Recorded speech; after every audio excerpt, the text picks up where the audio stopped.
नमस्कार प्यारे बच्चों, क्या हाल है? आनंद है? तो लीजिए, आज हम कक्षा 9 की हिंदी की बात करेंगे। हिंदी में आज जो हमारा अध्याय है हिंदी का पाठ नंबर 6, जिसका हरि शंकर परछाई जी का पाठ है फटे जूते। प्रेमचंद जी के फटे जूते। हम पहले पाठ को करने से पहले हम केवल अध्ययन करेंगे इसके रचनाकार लेखक ने इस पाठ का ये शीर्षक क्यों रखा। समझने की बात है, पाठ बहुत रुचिकर है, आनंद आएगा यदि आप कहानी सहित पढ़ेंगे। तो देखिए कि चर्चा करेंगे। हरिशंकर परछाई का जन्म सन 1922 में मध्य प्रदेश के होशंगाबाद जिले के जमानी गांव में हुआ। नागपुर विश्वविद्यालय में एमए करने के बाद कुछ दिनों तक अध्यापन कार्य किया। सन 1947 में स्वतंत्र लेखन करने लगे। जबलपुर में वसुधा नामक पत्रिका इन्होंने निकाली। पहली पत्रिका थी इनकी, वसुधा उसका नाम था, जिसकी हिंदी संसार में काफी सराहना हुई। देखो, अच्छा अगर कोई लिखता है तो उसकी सराहना होना जायज है। सन 1995 में उनका निधन हो गया। हिंदी के व्यंग्य लेखकों में उनका नाम अग्रणी है। परछाई जी की कृतियों में हंसते हैं, रोते हैं, जिससे उनके दिल फिरे कहानी संग्रह है। रानी नाथवनी की कहानी, तट की खोज, ये इनका एक उपन्यास है। तब की बात और थी, भूत के पांव पीछे, बेईमानी की परत, शिकायत मुझे भी है, और अंत में एक निबंध संग्रह वैष्णव की फिसलन, तिरछी रेखाएं और ठिठुरता हुआ गणतंत्र, विकलांग श्रद्धा का दौर, व्यंग्य संग्रह इनके उल्लेखनीय रहे हैं। भारतीय जीवन में पाखंड, भ्रष्टाचार, अंतर्विरोध, बेईमानी आदि पर लिखे उनके व्यंग्य लेखकों ने विरुद्ध साहित्य की भूमिका का निर्वाह किया। उनका व्यंग्य लेखन, किनका? हरिशंकर जी का व्यंग्य लेखन परिवर्तन की चेतना पैदा करता है। कोरे हास्य से अलग यह व्यंग्य आदर्श के पक्ष में अपनी उपस्थिति दर्ज कराता है। सामाजिक, राजनीतिक और धार्मिक पाखंड पर लिखे इनके व्यंग्यों में व्यंग्य साहित्य के मानकों का निर्माण किया। परछाई जी बोलचाल की सामान्य भाषा का प्रयोग करते हैं, किंतु यदि संरचना की बात करते हैं तो ये अनूठेपन के कारण उनकी भाषा मारक क्षमता बहुत बढ़ जाती है। आज के पाठ का शीर्षक है प्रेमचंद जी के फटे जूते। ये इनका परिचय था। क्यों लिखा? देखिए, प्रेमचंद एक चित्र मेरे सामने है, पत्नी के साथ फोटो खिंचा रहे हैं, जो वर्णन कर रहे हैं दृश्य का, पत्नी के साथ है और फोटो खिंचा रहे हैं। सिर पर किसी मोटे कपड़े की टोपी, कुर्ता और धोती पहने हैं, कनपटी चिपकी है, गालों की हड्डियां उभर आई हैं, पर घनी मूछें चेहरे को भरा भरा बतलाती है। कनपटियां कानों के नीचे के भाग को कहते हैं। ये दबा हुआ है, लेकिन जो मूछों का ताव है उनका, उससे उनका यूं लगता है कि अभी भी शरीर जोशीला है। पांव में कैनवास के जूते हैं, जिनके बंद बेतरतीब बंधे हैं। लापरवाही से उपयोग करने पर बंद के सिरों पर की लोह की परतें निकल जाती हैं और छेदों में बंद डालने में परेशानी होती है। तब बंद की कैसे भी कस दिए जाते हैं। आपने देखा होगा, जूते बंद का मतलब है जूते में डाली गई डोरी। जूते की डोरी के ऊपर आगे नुकीला लोहे का भाग होता है, जिससे जूते में पिरोने में आसानी रहती है।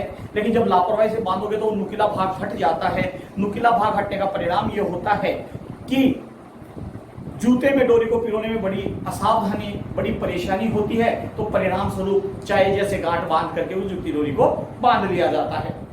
दाहिने पांव का जूता ठीक है, मगर बाएं जूते में बड़ा छेद हो गया, जिससे अंगुली बाहर निकल आई। आपने देखा होगा कि जूते का आगे का भाग कपड़े का फट जाता है तो बड़ी अंगुली बाहर आ जाती है।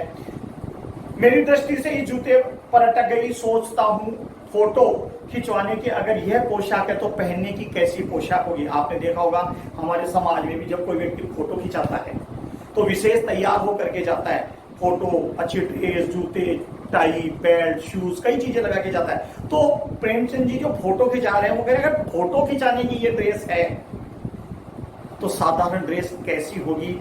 ये सोचनी बात है। इसके ऊपर पोशाक है तो पहनने की कैसी होगी, ये व्यंग है नहीं। इस आदमी की अलग अलग पोशाकें नहीं होगी, इसमें पोशाक बदलने का गुण नहीं है। क्यों? ये जैसा है वैसा ही फोटो खींच जाता है।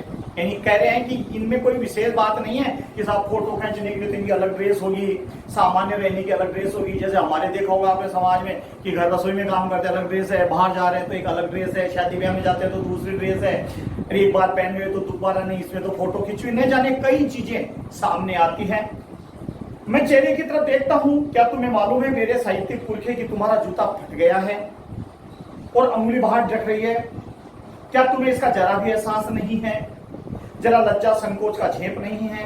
क्या तुम इतना भी नहीं जानते कि धोती को थोड़ा नीचे खींच लेने से अंगुली ढक सकती है? आपने देखा होगा जो धोती पहनते यदि थोड़ी लंबी कर ले तो जूते ढक सकती है, मगर फिर भी तुम्हारे चेहरे पर बड़ी बेपरवाही, बड़ा विश्वास है।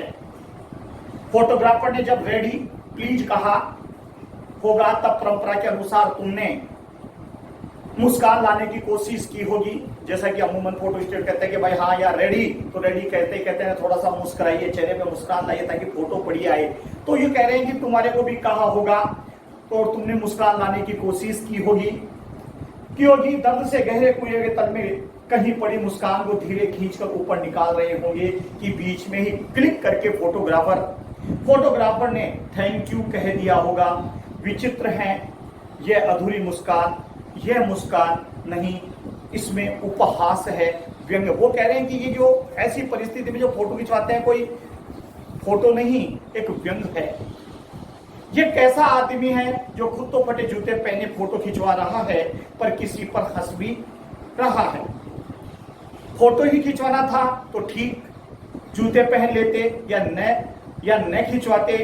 फोटो न खिंचवाने से क्या बिगड़ता? शायद पत्नी का आग्रह रहा होगा, क्योंकि साथ में पत्नी थी तो निश्चित है कि भाई फोटो मत खिंचवाते, क्या जरूरी थोड़ी थी। लेकिन हो सकता है पत्नी ने कहा होगा, एक कल्पना है रहा होगा और तुम अच्छा चल भाई कहकर बैठ गए होंगे। मगर ये कितनी बड़ी ट्रेजेडी है कि आदमी के पास फोटो खिंचवाने को भी जूता न हो।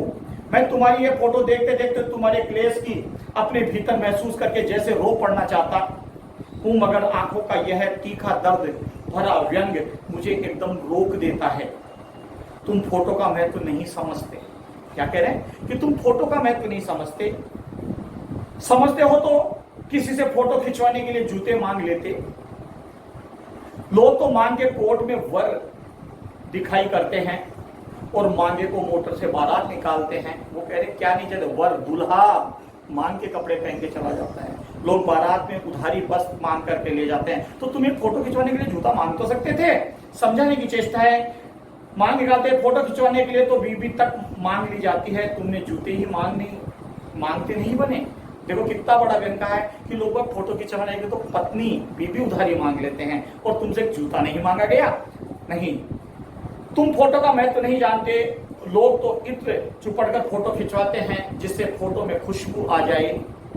गंदे से गंदे आदमी की फोटो भी खुशबू देती है। देखिए व्यंग कि तुम फोटो का महत्व ही नहीं जानते। यदि महत्व जानते तो ऐसा नहीं करते, क्योंकि लोग बात तो इत्र की शीशी पूरी लगा के फोटो खिंचवाते हैं ताकि उस फोटो में भी क्या है, गंध आए, सुगंध आए। टोपी 8 आने में मिल जाती है और जूते उस जमाने में भी 5 रुपए से कम में क्या मिलते होंगे। जूता हमेशा टोपी से कीमती रहा है। टोपी की कीमत कम बताई है, जूते की कीमत ज्यादा बताई है।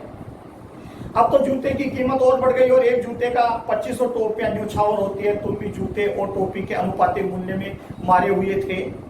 यह विडंबना मुझे इतनी तीव्रता से पहले कभी नहीं चुभी जितनी आज चुभ रही है। जब मैं तुम्हारा फटा जूता देख रहा हूं, तुम महान कथाकार, उपन्यास सम्राट, युग प्रवर्तक, जाने क्या क्या कहलाते थे, मगर फोटो में भी तुम्हारा जूता फटा हुआ है। तुम्हें कई तरीके की उपमाएं थी, फिर भी आज मेरा मन करा कि देखो तुम क्या हो और क्या होने चाहिए थे। मेरा जूता भी कोई अच्छा नहीं है, ये ऊपर से अच्छा दिखाई देता है। अंगुली बाहर नहीं निकलती पर अंगूठे के नीचे तला फट गया है।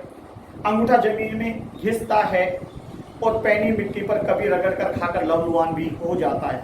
खून में सन जाना, लहूलुहान होना। पूरा तला गिर जाएगा, पूरा पंजा छिल जाएगा, मगर अंगुली बाहर नहीं दिखेगी। देखिए कुछ ऐसा होता है जो आडंबर दिखाई देता है, कुछ नहीं। वो कह रहा है मेरा तलवा चाहे पूरा घस जाए लेकिन मेरी अंगुली दिखाई नहीं देगी, क्योंकि दूर से दिखने पर पूरा जूता दिखाई देता है, चाहे नीचे से वो पूरा फटा हुआ। तुम्हारी अंगुली दिखती है पर पांव सुरक्षित है, मेरी अंगुली ढकी है लेकिन पांव सुरक्षित नहीं है, पंजा घिस रहा है। तुम पर्दे का महत्व ही नहीं जानते, हम पर्दे पर कुर्बान हो रहे हैं। कितनी बड़ी बात है कि तुम तो पर्दे का महत्व नहीं है। क्यों? कि उसने तुलना की है कि मेरे जूते भी फटे हुए हैं और आपके जूते भी फटे हुए हैं। आपके फटे जूतों से अंगुली दिख रही है लेकिन पांव सुरक्षित है, तलवा सुरक्षित है। मेरी अंगुली नहीं दिख रही लेकिन तलवा घस रहा है।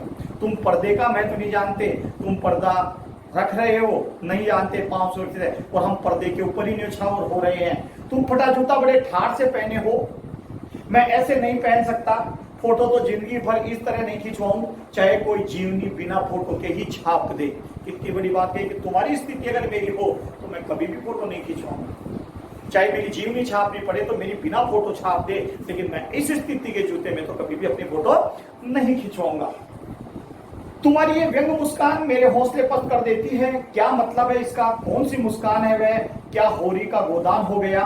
क्या पूस की रात में नील गाय हलू का खेत चर गई? क्या सुजान भगत का लड़का मर गया क्योंकि डॉक्टर क्लब छोड़कर नहीं आ सकते?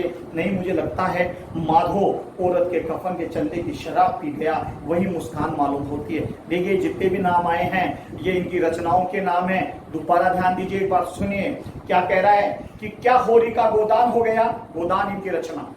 क्या पूस की रात नील गाय हलू कचर गई, ये भी इनकी रचनाओं के नाम है। क्या सुजान भगत भी इनकी रचना का नाम है। डॉक्टर क्लब छोड़कर नहीं आ सके, नहीं, मुझे लगता है माधो औरत के कफन के चंदे की शराब पी गया, वही मुस्कान मालूम होती है। मैं तुम्हारा जूता फिर देखता हूं कैसे फट गया। यह मेरी जनता के लेखक का क्या बहुत चक्कर काटते रहे, क्या बनिए के तगाजे से बचने के लिए दो मील का चक्कर लगाकर घर लौटते हो रहे। चक्कर लगाने में जूता फटता नहीं है, घिस जाता है। उम्मन दास का जूता भी फतेहपुर सीकरी आने जाने में घिस गया था। उसे बड़ा पछतावा हुआ। उसने कहा आवत जावत पैनिया घिस गई बिसर रही अरे नाम, यानी जूते घसने के पूर्व ने अपनी पंक्ति कही। ऐसे और ऐसे बुलाकर ऐसे वालों से कहा था, देने वालों से कहा जिनके देखे दुख उपजता है तिनको करबो पैर सलाम। अगर ऐसी परिस्थिति में किसी को दुख होता है तो पैर उनको क्या कर देंगे? सलाम कर देंगे। चलने से जूता घिसता है, फटता नहीं है। तुम्हारा जूता कैसे फट गया? बात आकर के घूम कर उस फटे जूते पर आ रही है कि चलने से जूता घस सकता है लेकिन तुम्हारा जूता तो फटा है। ये कैसे फटा जरा ये बताएंगे? मुझे लगता है तुम किसी सख्त चीज को ठोकर मारते रहेंगे। कह रहा है कि आगे से तो जब पड़ सकता है, तुम किसी ठोस चीज को तुम आगे से क्या मार रहे होंगे? ठोकर मारते हो कोई चीज जो परत परत सदियों से जम गई, उसे शायद तुमने ठोकर मार कर अपना जूता फाड़ लिया। कोई टीला जो रास्ते पर खड़ा हो गया उस पर तुमने अपना जूता आजमाया। तुम उसे बचाकर उसके बगल से भी तो निकल सकते थे। अगर उसके कारण तुम्हारा जूता फटा तो तुम साइड से भी तो निकल सकते थे। टीलों के समझौता भी हो तो जाता है। सभी नदियां पहाड़ थोड़ी ही फोड़ती है, कोई रास्ता बदलकर घूम कर भी तो चली जाती है। तुम समझौता कर नहीं सके। क्या तुम्हारी भी वही कमजोरी थी जो होरी को ले डूबी? वही नेम धर्म वाली कमजोरी। नेम धर्म, नियम कानून, अपना फर्ज क्या बनता है, नियम क्या है, उसके अनुरूप किया गया है नेम धर्म। उसकी भी जंजीर थी, मगर तुम जिस तरह मुस्कुरा रहे हो उससे लगता है कि शायद नेम धर्म तुम्हारा बंधन नहीं था, तुम्हारी मुक्ति थी। तुम्हारी यह पांव अंगुली मुझे संकेत करती सी लगती है क्या कि जिसे तुम घृणित समझते हो उसकी तरफ हाथ की नहीं, पांव की उंगली से इशारा करते हो। लीजिए नई बात कह रहे हैं रचनाकार कि मुझे ऐसा लगता है कि तुम किसी से घृणा करते हो तो लोग तो अंगुली उठाते हैं, अंगुली दिखाते हैं कि ये ऐसा करता है। नहीं, मुझे लगता है तुम पांव की उंगली दिखा करके उसको घृणा कर रहे हो, घृण दर्शाना चाहते हो। तुम क्या उसकी तरफ इशारा कर रहे हो जिसे ठोकर मारते मारते तुमने जूता फाड़ दिया? मैं समझता हूं, तुम्हारी अंगुली का इशारा भी समझता हूं और यह व्यंग मुस्कुराना भी समझता हूं। तुम मुझ पर या हम सभी पर हंस रहे हो। उस पर जो अंगुली छिपाई और तलवा घिसाई चल रहे हैं, उन पर जो टीले पे बरकरार बाजू से निकल रहे हैं। तुम कह रहे हो मैंने तो ठोकर मार मार कर जूता फाड़ लिया। अंगुली बाहर निकल आई पर पांव बचा रहा और मैं चलता रहा। मगर तुम अंगुली को टाकने की चिंता में तलवे का नाश कर रहे हो, तुम चलोगे कैसे? वो कह रहे कोई बात नहीं, मैं तो ठोकर मार के तो भी मैं चल लूंगा, लेकिन तुम चलोगे कैसे? मैं समझता हूं, मैं तुम्हारे फटे जूते की बात समझता हूं, अंगुली का इशारा समझता हूं, तुम्हारी व्यंग मुस्कान समझता हूं। इस तरीके से इस पाठ में प्रेमचंद जी के फटे जूते के ऊपर एक अच्छा व्यंग लिखा गया है। इसे आप एक बार अपनी पाठ्य पुस्तक से पढ़ें। कल पीडीएफ के माध्यम से हम आपको इसके प्रश्न उत्तर देंगे। देखो बेटा, हमने आपको पहले भी बताया था, वर्तमान दौर बड़ा विचित्र है। इस समय कभी भी ये दिमाग में ना लाएं कि हमारी पढ़ाई नहीं हो पा रही, पढ़ाई होगी, माध्यम कुछ भी हो। आज कक्षा में भी हम आपको बोर्ड पे पढ़ाते हैं। ये मान लीजिए कि मोबाइल के माध्यम से आपको मिल रहा है, ये बोर्ड है और बोर्ड के माध्यम से हम आपसे रूबरू हो रहे हैं। परिस्थितियां सदैव समान नहीं रहती, ठीक होगा, स्कूलें लगेगी, लेकिन वर्तमान में हमारा ये तो हो सकता नहीं कि हमारा पढ़ाई का नुकसान नहीं होना चाहिए। हम आपके लिए वीडियो बनाकर इसलिए भेजा, आप देखें, पढ़ने की कोशिश करें, समझिए, सब समझ में आता है।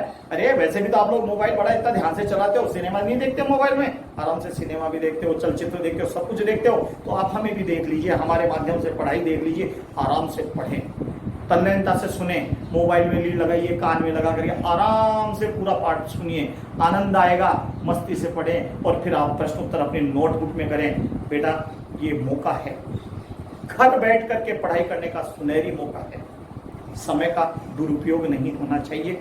आप पढ़ाई करें, सफलता तुम्हें तभी मिलेगी। तब आप ये इंतजार करो कि कोरोना हटे, हम स्कूल जाएं, फिर पढ़ाई नहीं, तब तक बहुत से लोग बहुत आगे निकल जाएंगे। हम चाहते हैं तुम पीछे ना रहो, तुम भी आगे आओ और पढ़ाई करो। इसी के लिए साथ थैंक यू बेटा।